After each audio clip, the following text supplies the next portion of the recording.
क्या आपको लगता है कि आपकी जिंदगी आपके कंट्रोल में है, या फिर आपकी सोच, आपके डिसीजंस और यहां तक कि आपके इमोशंस को भी कोई और चुपचाप कंट्रोल कर रहा है? सोचिए, अगर आप अपनी पूरी मेंटल पावर को अपने हिसाब से चला सकें तो आप क्या कुछ नहीं हासिल कर सकते। आज की इस वीडियो में हम आपको सिखाएंगे कि कैसे आप अपने माइंड के सच्चे मालिक बन सकते हैं और अपनी लाइफ को अपने टर्म्स पर जी सकते हैं। ये कोई आम मोटिवेशनल बातें नहीं हैं, बल्कि नेपोलियन हिल की how to own your own mind book से निकले वो सीक्रेट्स हैं जो आपको definiteness of purpose, deep thinking और डिसीजन मेकिंग की मास्टरी दिला सकते हैं। ये वही सिद्धांत हैं जिन्हें एंड्रयू कार्नेगी, हेनरी फोर्ड और दुनिया के सबसे सक्सेसफुल लोगों ने अपनाया और अपनी सोच से दुनिया बदल दी। ये किताब सिर्फ एक बुक नहीं है, बल्कि आपके माइंड का मास्टर की है, जिससे आप अपनी हर सोच, हर डिसीजन और हर एक्शन को पूरी तरह कंट्रोल कर सकते हैं। नेपोलियन हिल को थिंक एंड ग्रो रिच जैसी आइकॉनिक बुक लिखने के लिए जाना जाता है, लेकिन how to own your own mind उनकी सबसे अंडररेटेड येट पावरफुल किताबों में से एक है। इसमें उन्होंने एंड्रयू कार्नेगी के साथ अपने एक्सक्लूसिव इंटरव्यूज के जरिए वो मानसिक रणनीतियां उजागर की हैं जिनसे कोई भी इंसान अपने माइंड को पूरी तरह कंट्रोल करके लिमिटलेस सक्सेस हासिल कर सकता है। अगर आप भी अपने माइंड को ओवन करना चाहते हैं तो हमारे चैनल द ग्रेट राथौर को सब्सक्राइब करना ना भूलें, क्योंकि हम आपको ऐसी ही लाइफ चेंजिंग नॉलेज देते रहते हैं। और हाँ, एक कमेंट करके हमें बताइए, अगर आपको अपने माइंड को 100% कंट्रोल करने की एक पावर मिल जाए तो सबसे पहला बदलाव आप अपनी लाइफ में क्या लाएंगे? हम आपके जवाब का इंतजार कर रहे हैं। पहली, लाइफ में स्पष्ट लक्ष्य रखना। दुनिया में हर महान उपलब्धि की शुरुआत एक स्पष्ट लक्ष्य से होती है। नेपोलियन हिल इस विचार पर जोर देते हैं कि जब तक किसी व्यक्ति के पास एक डेफिनेट पर्पस नहीं होता, तब तक उसकी सोच भटकी हुई रहती है। ऐसा व्यक्ति हर रोज नई चीजों में उलझा रहता है, लेकिन किसी में भी मास्टरी हासिल नहीं कर पाता। वहीं जिन लोगों को अपनी जिंदगी का स्पष्ट उद्देश्य पता होता है, वो अपने हर विचार, हर निर्णय और हर प्रयास को उसी दिशा में केंद्रित कर पाते हैं। यही वजह है कि एंड्रयू कार्नेगी, हेनरी फोर्ड और दुनिया के सबसे सफल व्यक्तियों की सोच एकदम स्पष्ट होती है। उन्हें पता होता है कि उन्हें क्या चाहिए और कैसे पाना है। नेपोलियन हिल बताते हैं कि हमारा दिमाग बिना किसी स्पष्ट दिशा के एक ड्रिफ्टिंग स्टेट में चला जाता है। इसका मतलब है कि अगर हम यह तय नहीं करते कि हमें क्या चाहिए, तो हमारा दिमाग अपने आप बाहरी परिस्थितियों, समाज और दूसरों की राय से प्रभावित होने लगता है। ऐसा व्यक्ति अपनी खुद की सोच को कंट्रोल नहीं कर पाता और अक्सर दूसरों के द्वारा बनाए गए सिस्टम में ही उलझा रहता है। इसका सबसे बड़ा उदाहरण यह है कि ज्यादातर लोग अपने करियर, रिश्ते और जीवन के अन्य पहलुओं में बाहरी दबाव के कारण फैसले लेते हैं, बजाय इसके कि वे खुद तय करें कि उन्हें असल में क्या चाहिए। डेफिनेटनेस ऑफ पर्पस का असली मतलब है स्पष्टता और प्रतिबद्धता। सिर्फ यह कहना कि मुझे सफलता चाहिए काफी नहीं है। आपको यह भी तय करना होगा कि किस क्षेत्र में सफलता चाहिए, किस स्तर तक पहुंचना है और उसे पाने के लिए कौन से कदम उठाने हैं। यह मानसिक स्पष्टता आपको किसी भी परिस्थिति में भटकने से बचाती है और आपके माइंड को एक दिशा में केंद्रित करती है। जब कोई व्यक्ति अपने दिमाग में एक ठोस लक्ष्य बना लेता है, तो उसके विचार भी उसी अनुसार व्यवस्थित होने लगते हैं। उसका अवचेतन मन, सबकॉन्शियस माइंड भी उसी लक्ष्य की ओर काम करने लगता है। यही कारण है कि सफल लोग एक बार जब किसी चीज का संकल्प लेते हैं तो फिर वे पीछे मुड़कर नहीं देखते। नेपोलियन हिल ने एंड्रयू कार्नेगी के अनुभवों को साझा करते हुए बताया कि जब कार्नेगी ने अपनी व्यावसायिक यात्रा शुरू की तो उनके पास पैसा नहीं था, संसाधन सीमित थे, लेकिन उनके पास एक डेफिनेट पर्पस था। दुनिया की सबसे बड़ी स्टील कंपनी बनानी है। उन्होंने यह लक्ष्य अपने दिमाग में इतनी गहराई से बिठा लिया था कि उनकी हर सोच, हर निर्णय और हर कदम उसी दिशा में बढ़ता चला गया। इसका नतीजा यह हुआ कि उन्होंने इतिहास की सबसे सफल इंडस्ट्रियल एम्पायर बनाई। डेफिनेटनेस ऑफ पर्पस सिर्फ बिजनेस तक सीमित नहीं है, यह किसी भी क्षेत्र में लागू होता है, चाहे वह हेल्थ हो, रिलेशनशिप हो या पर्सनल डेवलपमेंट। अगर कोई व्यक्ति फिट रहना चाहता है लेकिन उसके पास कोई स्पष्ट योजना नहीं है तो वह कभी भी लगातार एक्सरसाइज नहीं कर पाएगा। लेकिन अगर उसने एक तय कर लिया कि मुझे 6 महीने में 10 किलो वजन कम करना है और इसके लिए मैं हर दिन 30 मिनट एक्सरसाइज करूंगा, तो अब यह उसका डेफिनेट पर्पस बन गया है। उसके दिमाग में अब हर दिन वही लक्ष्य घूमेगा और वह बिना बहाने बनाए अपने लक्ष्य की ओर बढ़ेगा। नेपोलियन हिल इस सिद्धांत को और गहराई से समझाने के लिए कहते हैं कि जब कोई व्यक्ति अपने लक्ष्य को पूरी तरह अपनी चेतना में स्थापित कर लेता है तो ब्रह्मांड की सभी ताकतें उसे पाने में मदद करने लगती हैं। यह विचार लॉ ऑफ अट्रैक्शन से मिलता जुलता है, लेकिन इसमें एक महत्वपूर्ण अंतर है। सिर्फ सोचने से कुछ नहीं होगा, डेफिनेट पर्पस के साथ एक्शन लेना जरूरी है। सफल लोग सिर्फ कल्पना नहीं करते बल्कि अपनी सोच को ठोस योजनाओं और कार्यों में बदलते हैं। इसके लिए नेपोलियन हिल ने एक पावरफुल टेक्निक बताई, डेली अफर्मेशन और विजुअलाइजेशन। हर दिन अपने लक्ष्य को दोहराना, उसे लिखना और उसे अपने दिमाग में विजुअलाइज करना बेहद जरूरी है। जब आप अपने माइंड में अपने लक्ष्य की एक स्पष्ट तस्वीर बना लेते हैं तो आपका अवचेतन मन उसे सच बनाने के लिए रास्ते ढूंढने लगता है। यही कारण है कि सबसे सफल एथलीट्स, बिजनेसमैन और लीडर्स अपने गोल्स को लिखते हैं, उन्हें दोहराते हैं और उन पर फोकस करते हैं। लेकिन सिर्फ लक्ष्य तय करना और विजुअलाइज करना काफी नहीं है। नेपोलियन हिल कहते हैं कि डेफिनेटनेस ऑफ पर्पस तभी काम करेगा जब उसके साथ बर्निंग डिजायर हो। अगर आपका लक्ष्य आपके अंदर एक जुनून पैदा नहीं करता, अगर उसे पाने की इच्छा इतनी तेज नहीं है कि आप इसके बिना अधूरे महसूस करें, तो वह लक्ष्य आपके लिए पर्याप्त महत्वपूर्ण नहीं है। अंत में नेपोलियन हिल यह सिखाते हैं कि अगर आप अपनी लाइफ को अपने हिसाब से जीना चाहते हैं तो सबसे पहला कदम है एक डेफिनेट पर्पस बनाना और उसके लिए पूरी तरह कमिट होना। जब तक आप खुद तय नहीं करेंगे कि आपको क्या चाहिए, तब तक आपकी लाइफ को कोई और कंट्रोल करेगा। तो अपने मन और भावनाओं पर नियंत्रण दुनिया में सबसे मुश्किल काम है, खुद पर काबू पाना। नेपोलियन हिल कहते हैं कि जब तक कोई व्यक्ति अपने मन और भावनाओं को नियंत्रित नहीं कर सकता, तब तक वह अपनी परिस्थितियों को भी नियंत्रित नहीं कर सकता। असली सफलता सिर्फ बाहरी चीजों को पाने में नहीं, बल्कि अपने भीतर की दुनिया को जीतने में है। हर महान लीडर, बिजनेसमैन और विजेता के पीछे एक कॉमन क्वालिटी होती है। उन्होंने अपनी सोच, अपनी इच्छाओं और अपनी भावनाओं पर महारत हासिल की होती है। जिन लोगों की भावनाएं उन्हें कंट्रोल करती हैं, वे गुस्से में गलत फैसले लेते हैं, डर के कारण मौके खो देते हैं और बाहरी परिस्थितियों से प्रभावित होकर भटक जाते हैं।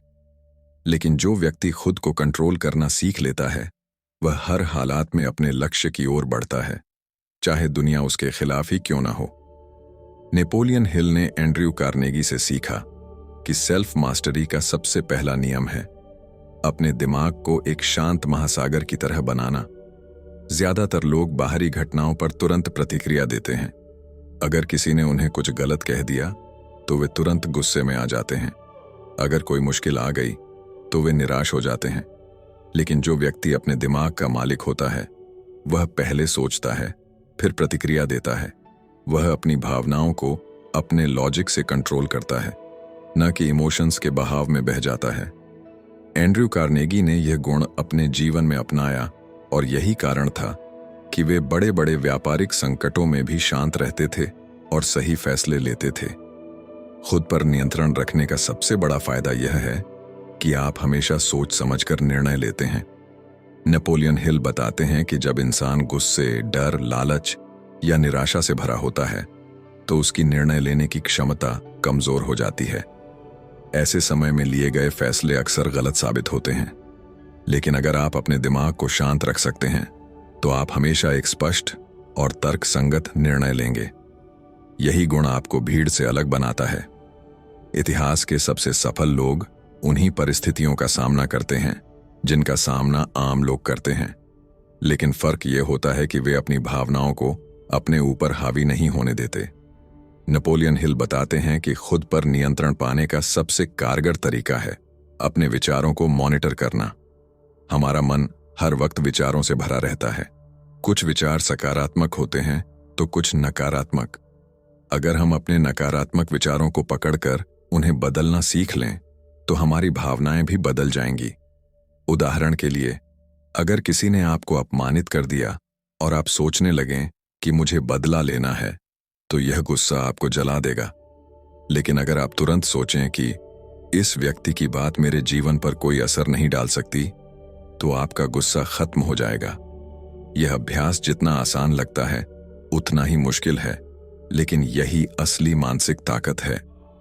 एंड्रू कार्नेगी ने कहा था कि जो व्यक्ति अपने विचारों और भावनाओं को नियंत्रित कर सकता है वह कुछ भी हासिल कर सकता है। इसका एक और महत्वपूर्ण पहलू है डर पर काबू पाना। डर ही वह चीज है जो ज्यादातर लोगों को उनके सपनों से दूर रखती है। लोग असफलता के डर से शुरुआत नहीं करते, रिजेक्शन के डर से नए अवसरों को ठुकरा देते हैं और आलोचना के डर से अपने आइडियाज को दुनिया के सामने नहीं रखते। लेकिन जो व्यक्ति अपने डर पर नियंत्रण पा लेता है वह बिना झिझक उन चीजों को करने लगता है जिनसे बाकी लोग डरते हैं। इसी कारण दुनिया के सबसे बड़े लीडर्स में एक कॉमन गुण होता है, वे डर के बावजूद आगे बढ़ते हैं। नेपोलियन हिल बताते हैं कि आत्मनियंत्रण का एक और जरूरी पहलू है तत्काल संतुष्टि, इंस्टेंट ग्रेटिफिकेशन पर काबू पाना।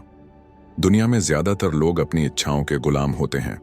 वे तुरंत आनंद चाहते हैं, इसलिए वे मेहनत से बचते हैं, पैसों को फिजूल खर्च कर देते हैं और लंबे समय के फायदे को अनदेखा कर देते हैं। लेकिन जो लोग अपने मन को कंट्रोल करना सीख लेते हैं वे छोटी छोटी इच्छाओं को कुर्बान करके बड़ी सफलता हासिल करते हैं। यही कारण है कि जो लोग आत्मनियंत्रण में माहिर होते हैं वे हमेशा आगे बढ़ते हैं, जबकि बाकी लोग वही गलतियां बार बार दोहराते रहते हैं। नेपोलियन हिल के अनुसार आत्मनियंत्रण कोई एक दिन में आने वाली चीज नहीं है, इसे रोजाना अभ्यास से ही पाया जा सकता है। लिए सबसे अच्छा तरीका यह है कि हर दिन अपने व्यवहार और विचारों का अवलोकन किया जाए। खुद से यह सवाल पूछें, क्या मैं अपनी भावनाओं को कंट्रोल कर रहा हूं या वे मुझे कंट्रोल कर रही हैं? जितना ज्यादा आप इस सवाल का जवाब खोजेंगे उतना ही ज्यादा आप अपने माइंड के मालिक बनते जाएंगे। आखिर में नेपोलियन हिल कहते हैं कि खुद पर नियंत्रण पाना ही असली ताकत है। बाहरी दुनिया में बदलाव लाने से पहले अगर आप अपने अंदर के तूफानों को शांत करना सीख लेते हैं तो कोई भी चुनौती आपको हिला नहीं सकती। जब आप अपने विचारों और भावनाओं को कंट्रोल कर लेते हैं तो आपकी पूरी लाइफ आपके कंट्रोल में आ जाती है। यही असली मास्टरी है, अपने मन और भावनाओं पर पूरा नियंत्रण। तीसरा, संकट से सीखकर ग्रो करना। हर इंसान की जिंदगी में कठिनाइयां में आती हैं, लेकिन फर्क इस बात से पड़ता है कि कोई उन कठिनाइयों को किस नजरिए से देखता है। नेपोलियन हिल कहते हैं कि संकट को सिर्फ एक समस्या के रूप में नहीं बल्कि सीखने और आगे बढ़ने के अवसर के रूप में देखना चाहिए। इतिहास में जितने भी सफल लोग हुए हैं वे सभी अपने जीवन में बड़ी बड़ी असफलताओं और कठिनाइयों से गुजरे हैं, लेकिन उन्होंने इन कठिनाइयों को अपने ऊपर हावी नहीं होने दिया बल्कि उनसे सबक लिया और भी ज्यादा मजबूत बनकर उभरे। यही मानसिकता किसी भी इंसान को आम लोगों से अलग बनाती है। नेपोलियन हिल के अनुसार जब भी कोई व्यक्ति किसी चुनौती या असफलता का सामना करता है तो उसके पास दो विकल्प होते हैं, या तो वह हार मान ले और हालात को दोष दे, या फिर वह इस संकट से कुछ सीखकर खुद को और बेहतर बनाए। ज्यादातर लोग पहली श्रेणी में आते हैं। वे मुश्किलों से बचने की कोशिश करते हैं, बहाने बनाते हैं और असफलता के बाद हार मान लेते हैं। लेकिन जो लोग दूसरी श्रेणी में होते हैं वे हर असफलता से कुछ सीखते हैं, अपनी गलतियों को सुधारते हैं और पहले से भी ज्यादा मजबूती के साथ वापसी करते हैं। यही वे लोग होते हैं जो जिंदगी में असली सफलता हासिल करते हैं। एंड्रू कार्नेगी, जिनकी सफलता की कहानी दुनिया भर के लोगों के लिए प्रेरणा बनी, उन्होंने भी अपने जीवन में कई कठिनाइयां झेली थीं, लेकिन उन्होंने हर चुनौती को एक नए अवसर के रूप में देखा। उन्होंने महसूस किया कि हर संकट के भीतर एक अमूल्य सीख छुपी होती है, जिसे अगर सही तरीके से अपनाया जाए तो वह व्यक्ति को और भी मजबूत बना सकती है। इसी मानसिकता के कारण वे अपने जीवन में इतनी ऊंचाइयों तक पहुंचे। वे मानते थे कि जो इंसान कठिनाइयों का सामना करने की हिम्मत नहीं रखता वह कभी बड़ी उपलब्धियां हासिल नहीं कर सकता। नेपोलियन हिल बताते हैं कि संकट से सीखने का सबसे पहला कदम है उसका सामना करना। ज्यादातर लोग मुश्किल हालातों से भागने की कोशिश करते हैं, लेकिन इससे समस्या हल नहीं होती बल्कि और बढ़ जाती है। जब आप किसी कठिनाई का सामना सीधी नजरों से करते हैं तो आप उसमें छुपे अवसरों को देख सकते हैं। उदाहरण के लिए, अगर किसी व्यक्ति को अपने बिजनेस में असफलता मिलती है तो वह या तो इसे अपनी किस्मत मानकर हार मान सकता है या फिर यह समझ सकता है कि इस असफलता ने उसे क्या सिखाया। शायद उसे अपनी रणनीति बदलनी थी, शायद उसे और ज्यादा मेहनत करनी थी, या शायद यह असफलता उसे एक और बेहतर अवसर की ओर ले जा रही थी। दूसरा महत्वपूर्ण सबक यह है कि हर संकट में एक समान अवसर छुपा होता है। नेपोलियन हिल इसे seed of N equivalent benefit कहते हैं, जिसका मतलब है कि हर मुश्किल के अंदर एक नया अवसर छिपा होता है। यह अवसर तभी दिखता है जब व्यक्ति भावनात्मक रूप से कमजोर होने के बजाय एक तर्क संगत और सकारात्मक नजरिया अपनाता है। जब थॉमस एडिसन हजारों बार बल्ब बनाने में असफल हुए तो उन्होंने इसे असफलता नहीं माना, बल्कि इसे उन हजारों तरीकों के रूप में देखा जो काम नहीं करते। यही मानसिकता उन्हें एक महान आविष्कारक बनने में मदद कर सकी। नेपोलियन हिल के अनुसार, जब कोई व्यक्ति कठिनाइयों से सीखने लगता है तो वह खुद को लगातार सुधारता है और पहले से भी बेहतर बन जाता है। इसके लिए जरूरी है कि व्यक्ति अपनी असफलताओं का विश्लेषण करे और यह समझे कि उसने कहां गलती की। जब आप अपनी गलतियों को पहचान कर उन्हें सुधारते हैं तो आप वही गलती दोबारा नहीं दोहराते। यही चीज आपको आम लोगों से अलग बनाती है। इसके अलावा संकट से सीखने की प्रक्रिया में सबसे महत्वपूर्ण चीज होती है धैर्य और आत्मविश्वास। जब व्यक्ति मुश्किल हालातों में धैर्य नहीं रखता तो वह जल्दबाजी में गलत फैसले ले लेता है, लेकिन जो लोग कठिनाइयों के बीच भी शांत रहते हैं और अपने आप पर विश्वास बनाए रखते हैं, वे उन कठिनाइयों को पार करके अपने लक्ष्यों को हासिल कर लेते हैं। इतिहास में जितने भी महान लीडर्स हुए हैं, उन्होंने सबसे कठिन परिस्थितियों में भी अपने आत्मविश्वास को बनाए रखा और आखिरकार सफलता प्राप्त की। नेपोलियन हिल यह भी बताते हैं कि जब कोई व्यक्ति मुश्किलों से सीखना शुरू कर देता है तो वह मानसिक रूप से और भी मजबूत बन जाता है। उसकी सोच में परिपक्वता आती है और वह जीवन के उतार चढ़ाव को ज्यादा अच्छे से समझ पाता है। यही कारण है कि सबसे सफल लोग सिर्फ अपनी उपलब्धियों से नहीं, बल्कि अपनी असफलताओं से भी पहचाने जाते हैं। अंत में यह समझना जरूरी है कि जिंदगी में कठिनाइयां आना तय है, लेकिन वे हमें रोकने के लिए नहीं, बल्कि हमें सिखाने के लिए आती हैं। अगर कोई व्यक्ति हर संकट से सीखने की आदत डाल ले तो वह कभी भी असफलता से डरने की बजाय उसे अपने विकास का साधन बना लेगा। यही असली सफलता है, हर परिस्थिति से सीखना और लगातार आगे बढ़ते रहना। हर महान इंसान की जिंदगी में कठिनाइयां आई हैं, लेकिन फर्क सिर्फ इतना था कि उन्होंने उन कठिनाइयों को सीखने और आगे बढ़ने के मौके के रूप में देखा। नेपोलियन हिल हमें यही सिखाते हैं कि सफलता सिर्फ किस्मत या टैलेंट पर नहीं, बल्कि हमारे माइंडसेट और एक्शन पर निर्भर करती है। Definiteness of purpose, self mastery और एडवर्सिटी से सीखने जैसे प्रिंसिपल्स अपनाकर हम भी अपनी जिंदगी को नई ऊंचाइयों तक ले जा सकते हैं। अब आपके पास यह नॉलेज है। अब सवाल यह है कि क्या आप इसे सिर्फ सुनकर छोड़ देंगे या इसे अपनी लाइफ में अप्लाई भी करेंगे, क्योंकि जानकारी रखना और उस पर अमल करना दोनों में जमीन आसमान का फर्क होता है। अगर आपको यह ऑडियो बुक पसंद आई तो इसे अपने दोस्तों के साथ जरूर शेयर करें ताकि वे भी इससे सीख सकें। और अगर आप चाहते हैं कि हम इसी तरह की और जबरदस्त ऑडियो बुक समरी लेकर आएं तो अभी द ग्रेट राठौर चैनल को सब्सक्राइब करें। कमेंट में हमें बताइए इस पूरी ऑडियो बुक में आपको सबसे ज्यादा कौन सा पॉइंट पसंद आया और क्यों। हो सकता है आपका जवाब किसी और को भी प्रेरित कर दे। मिलते हैं अगली ऑडियो बुक समरी में। तब तक के लिए कीप लर्निंग, कीप ग्रोइंग।